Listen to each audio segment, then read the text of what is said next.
Welcome to the Mind and Body Shop. My name is Alfredo Zapata, and the episode for today is myth about how to become healthy.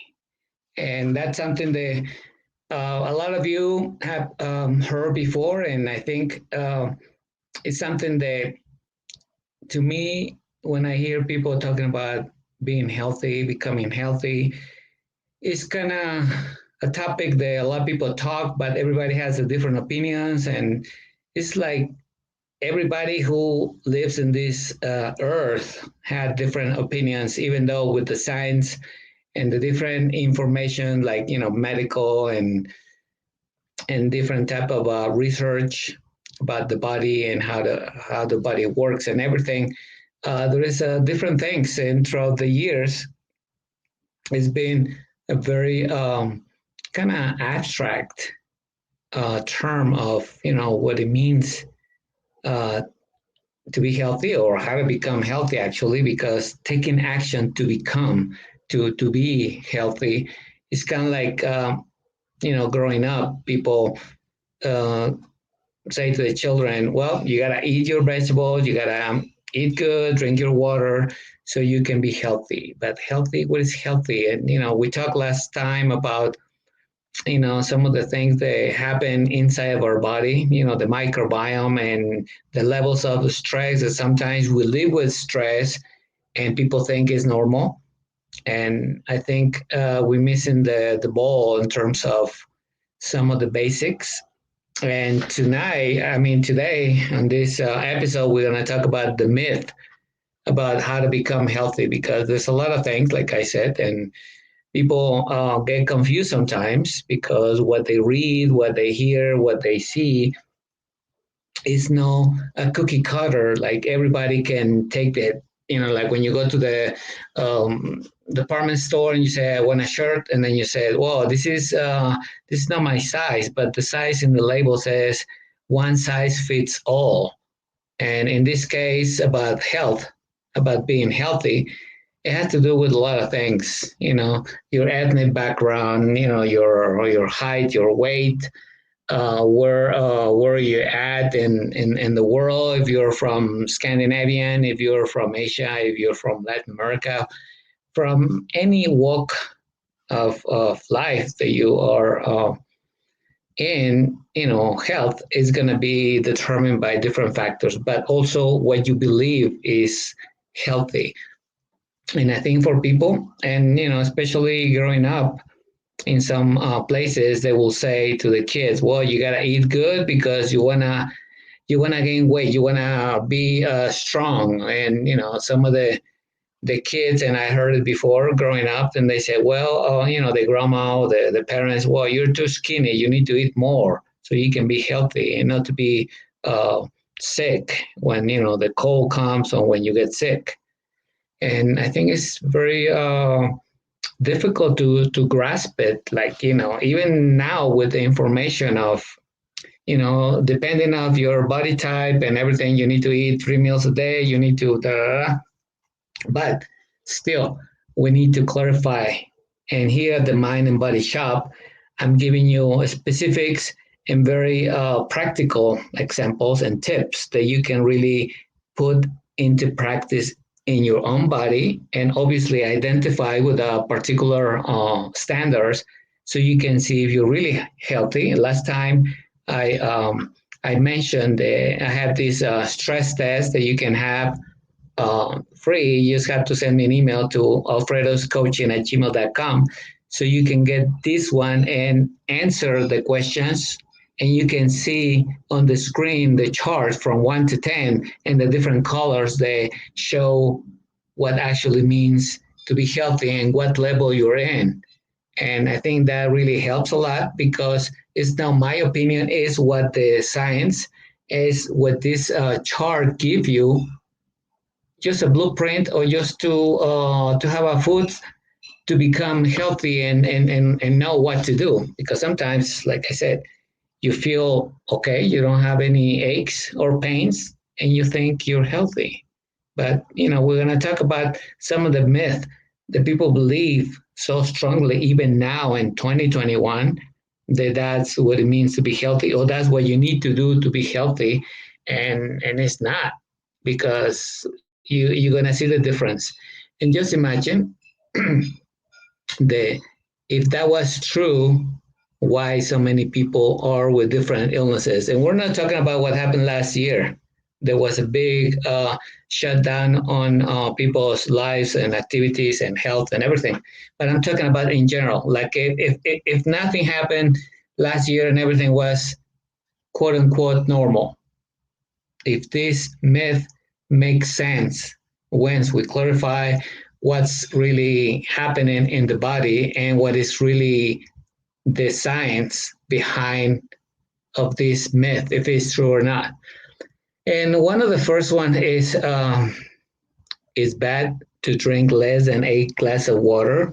Some people think that you have to drink your 8 glasses of water, and that's what it says. And that's when some of the medical doctors, some of the general doctors have seen in their not on the prescription, but on the recommendation to the patients when they go for the checkup and stuff. Well, you need to drink your at least 8 glasses of water so you hydrate and your body has the normal functions and everything else. But a particular number of glass of water, no guarantee that you're gonna be hydrated 100%, and it's gonna vary a lot in different situations. There's people that have a high blood pressure. So how are you gonna manage to drink 8 glasses of water if you have high blood pressure, and your blood pressure can increase as you start retaining fluids on your body, or your blood pressure is gonna go up, and it's not gonna be that good as well. If you have kidney problems and they reduce the consumption of liquid of fluids, well, that's another truth that breaks down this myth that 8 glasses is not going to be healthy for that case. And also, let's say you drink the 8 glasses of water and you're fine and you're athlete and stuff, but the water that you're drinking is a real good water with all the minerals that the water has, like natural, or it's just empty water. Like a lot of the companies, they have been making, if not billions, trillions of dollars selling bottle of water, because some of the bottled water is not guaranteed that you have all the minerals that your body needs, or all the minerals that the regular water on the rivers have. So how are you going to manage? There was a study in New York, I think years ago, I think like 10, maybe 20, where they analyzed the type of waters and which one was the purest or the more um, good to drink. And they found out, I don't think it was a particular science or very, very thorough study, but they said that the top water in New York, it was better than some of the water, the bottled water. So that right there is another way to see the know all the water, and even if you drink the 8 glass of water. And bottom line, in the food that you eat every day, there is water in it. So 8 glass of water, that can also harm in terms of diluting the enzymes of your stomach, and especially making difficult, excuse me, the digestion of the food that you eat. And sometimes people, their stomach have a different tolerance because they've been used to eating just small portions, or excuse me, drinking a small quantity of liquids.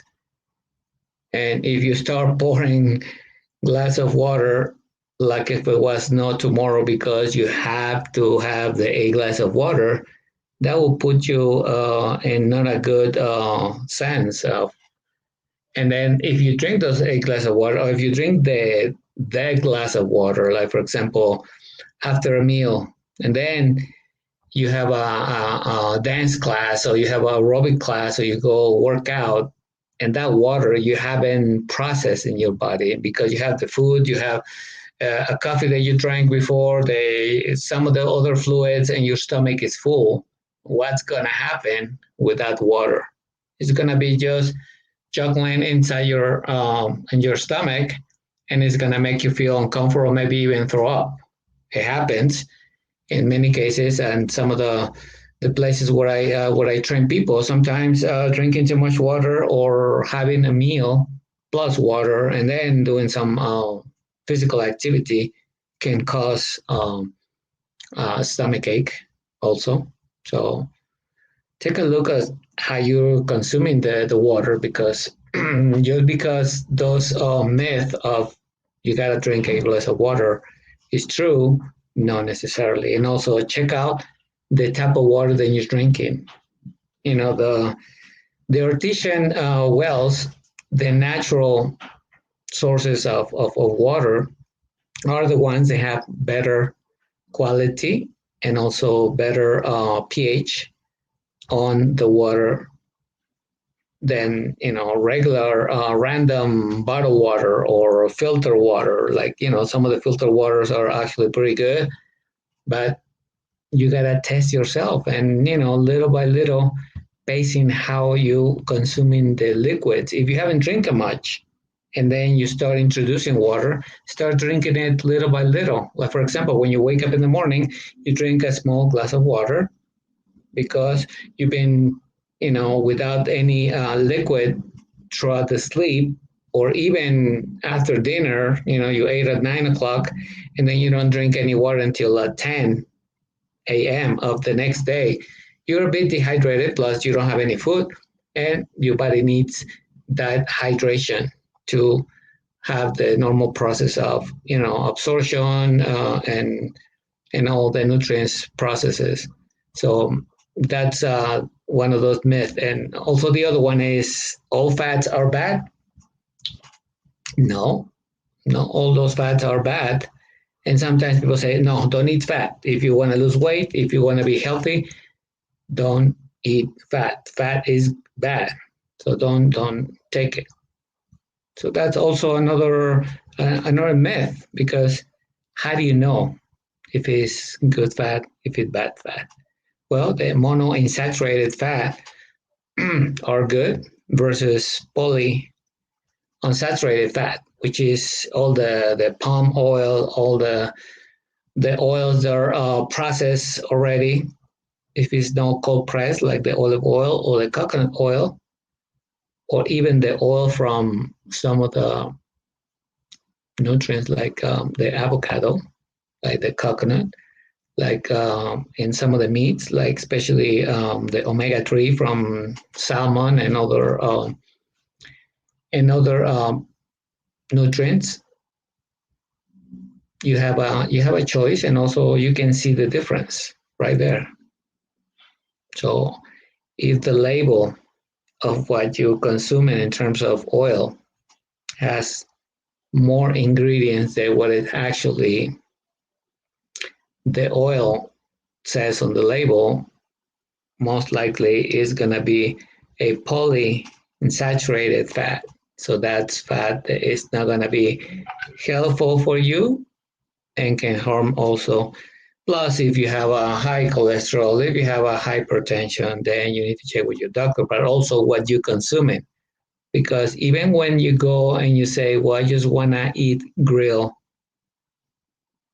fish or meat, like a lean meat, just grill it, give me some salad, or give me a Hollywood fish, or orange raffy, or any of those white fishes. Sometimes when they cook it outside, if you're not preparing at home, what they do in order to avoid getting stuck on the grill, they put butter or they put oil. And the combination of that, it will make it really polysaturated and very difficult to digest. So yeah, that fat is not gonna be good. And I'm sure, some of the places, even though they said it's natural and has no fat, the fat they use in order to avoid to get stuck on the grill or on the pan is going to be saturated fat. So you want to make sure that you choose where you eat, if you eat out, and also what type of fat are you consuming. Also, obviously, if you have some medical condition, you gotta watch it. But some of the natural and safe fats, good fats, are those like from avocado, some nuts, the some of the fish, and the coconut oil. So all the fats are bad. It's not true. Fat-free food are good. Also, that's a big common thing. The I believe about 20 years, maybe a little more, start getting more and more promotion and consumption from people because they say, well, they said all fats are bad, so I'm not gonna eat any fat. So I get my I forgot what is it called, this box meal the people buy. They used to cost like $1 just, and then you pack it up and then you put it in the microwave and you eat it like a dinner or something called. That was loaded with salt, with bad fat, polysaturated fat, and obviously it wasn't good, even though on the label says fat-free food are good for you. Why? Because they have other ingredients. They're just to preserve that food and to make it attractive to your taste buds, and also the flavors that will get you hooked to buy it. And because it says fat free, doesn't mean that it doesn't have any fat. Even if it was very low fat, if you read on the label and the ingredients, the first three ones are the ones that are loaded more quantity on it. And the last ingredients will be the minimum they show in the label that says fat free or sugar free. So you gotta be, you better watch out. And also, I would recommend not to eat for at least a week or two any processed food, either salads, fruits, even fruits, or meats, or grains, or even cereals. Why? Because some of them, they don't have the natural nutrients. And talking about fat-free food, like in some of the labels are more expensive and also more popular because people say, well, yeah, I want to be lean, I want to lose weight, I want to get rid of all the fat from my diet because I want to be healthy. So see, right there, you're believing that that is going to make you healthy, but you're not analyzing how's your microbiome, how's your stress level, how's your hydration, how's your anxiety, if you're sleeping well, and then you're thinking about being healthy, cutting things from the outside when you need to look at the inside of your body. That's why in the Mind and Body Shop, I will tell you some of the insights, the companies, the big companies, and other people in the health industry with no real ethic will tell you about what to do to be healthy, or how to become healthy, or what is healthy. But in this case, we're talking about this myth, and fat free, and you're too old to exercise. That's the other myth, you know. And I smile and laugh, ha ha ha, because that's not true. Age is just a number, and some of the people in their 50s, 60s, 70s, even 80s can regain some of the muscle mass, some of the health condition. And I know for a fact, I'm approaching 60, but I'm in better shape than a lot of people. And I'm not bragging, but I'm just saying it because it is true. For more than 30 years, it's been part of my profession, working with different kinds of people. And I work with people that were teenagers and they were in a pretty bad shape, like someone who was 50, 60. Why? Because some of the myth that they believe, some of the habits and some of the whole society and whatever they were immersed in those communities and countries, even uh, with very high affluent status, they will still believe in some of those myths that I just mentioned, and people still have problems with being healthy. So you're told to exercise is that's not true at all. And I have proofs. I have clients that were 70s, 80s, and they were in a better mind, spirit, and body. Obviously, they weren't like a Mr. Universe and like a muscle rip and everything, but they were way healthier. The people in their age bracket, a lot, a lot. And I remember when I was in this Salvation Army seniors home complex where I was doing a exercise class for them, and it was so exciting to see the people that were with even some difficulties, like mechanical, like arthritis, like some problems with their joints and muscles, but they were a lot better because they had the spirit to get their mind motivated, to get their mind focused, and what they did on their health, despite of whatever they had going on in their health, like some of the situations more serious, like even people with cancer, they have a lot better spirit to live, even if they had some limitation, but they were way better than someone who was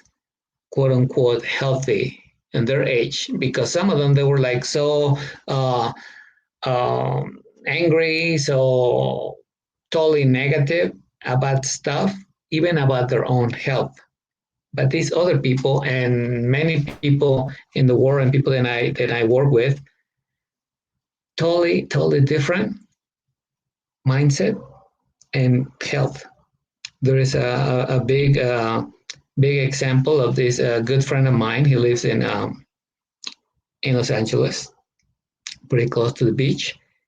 Was one of the first Latin American athletes in the 50s, was competing in United States in bodybuilding. He was Mr. Uruguay, Mario da Silva, and it was an incredible open door for a lot of people in that age to really start looking into the mind and body with this particular sport, bodybuilding, which was considered very out of the normal, and with a lot of critics, a lot of bad stuff that were talking about it. But this guy, he's in his mid 80s, I believe, but you see him and just the spirit that he has. And the times then I got to be with him, he was mentoring me. He was always with a great spirit, a great word of advice to live healthy. And he was a proof living healthy through all these years and even now.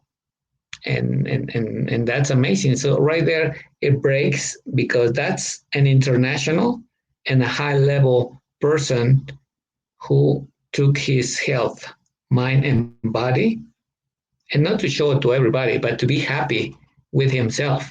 And now you see him in some of the social media, and even when I got the chance to talk with him, and I spent many times with him.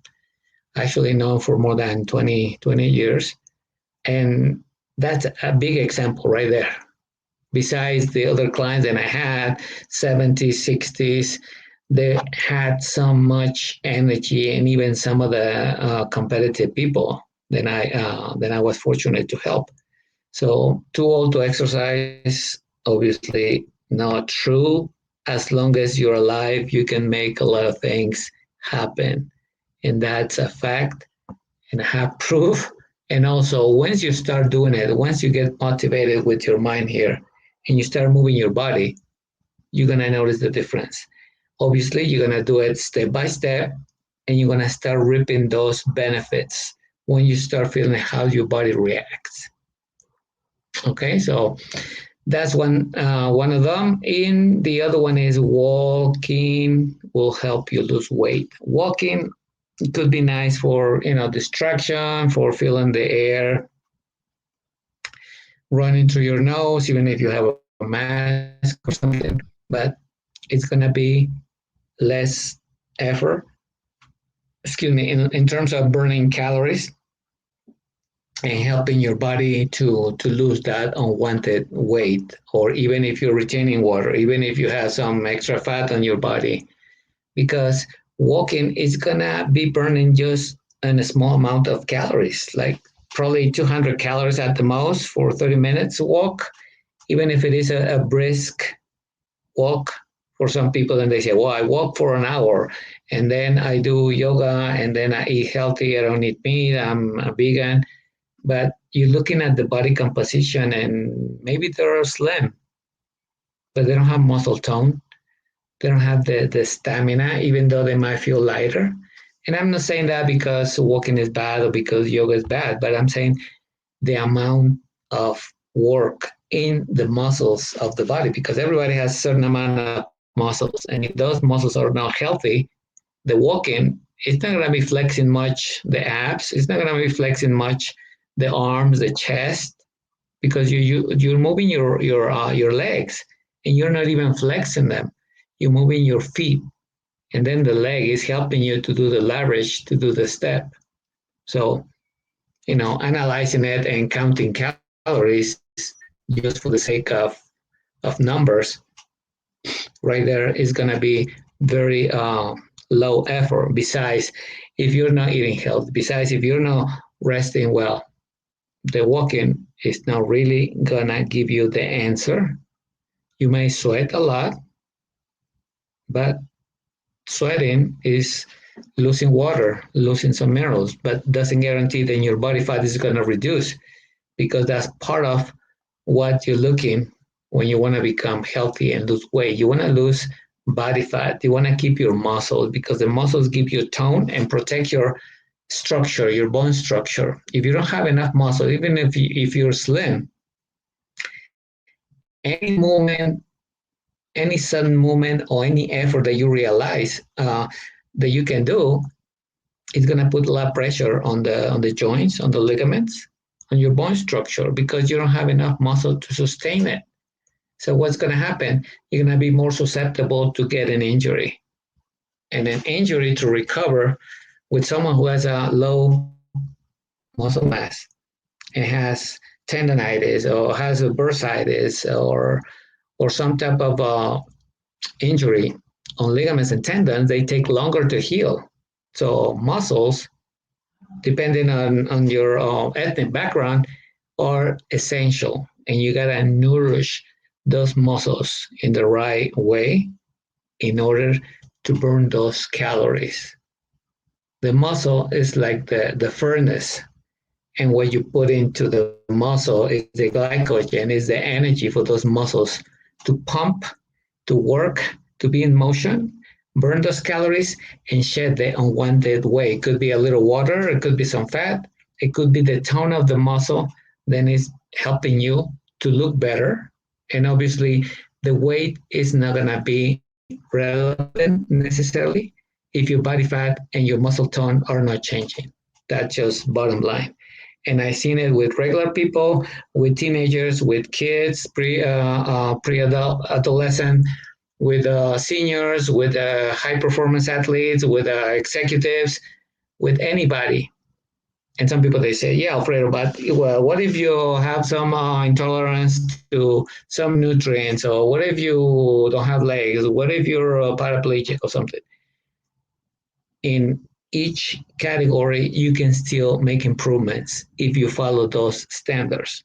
So, in order to do that, you gotta make sure that those myths that you heard have a back up information to sustain that. And I just mentioned to you those. There are some of the common, and there's some more, but just for the sake of time, in the body and mind shop, the mind and body shop, I'm sorry, is what I'm focusing always in giving you the facts and not just talking random and saying, well, yeah, you're talking and you're saying a lot of things, but you don't make sense. Well, I'm talking about those particular points of this myth the society and all the big companies have been promoting for people to get into that cloud and to buy into that and to spend all that money and really not getting tangible results. So remember the here at the Mind and Body Shop, that's what I do.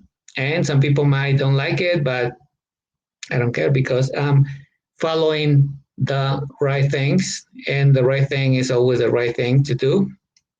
So I thank you so much for being here, and stay tuned because next week we're going to talk about some things very interesting. And today you already know this myth.